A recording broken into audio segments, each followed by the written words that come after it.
vanished into the rushing sand and followed the wires to the shelter of the Humvee. Once inside, we passed the debt box from soldier to soldier, clipped the metal from our spools, and twisted the severed wire ends onto the prong. When it was rigged up, we handed it to Doc. "Let him press it," we said.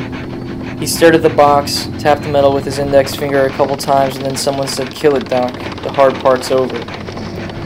Doc mashed the button with his grimy thumb. The ground thrummed and the Humvee's shocks faintly creaked. We couldn't see anything, but there was fire and the splintered remains of corpses. Those things are always there. "That's it?" he asked. "Yeah," we said. Storm swallowed the worst of it. Wind howled at us for the rest of the night, and Doc used the knife on his Leatherman to scrape filth from beneath his fingernails. Black ball after black ball curled and tumbled to the Humvee floor as he worked the dirt free. He blew out the loose gunk and eyeballed the whiteness with his mag light.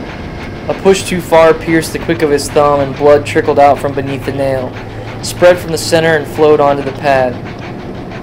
He smeared the blood on his pant leg and leaned back into his seat. Somebody tossed a gauze pad that landed on his lap, and Doc flicked it to the floor. He told us if the thumb didn't stop bleeding on its own by the time the storm had passed, he'd cut the damn thing off.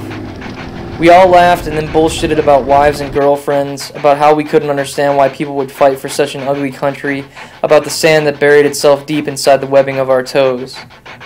The next night, while the rest of us made morale calls, Doc lopped his thumb off with a hatchet.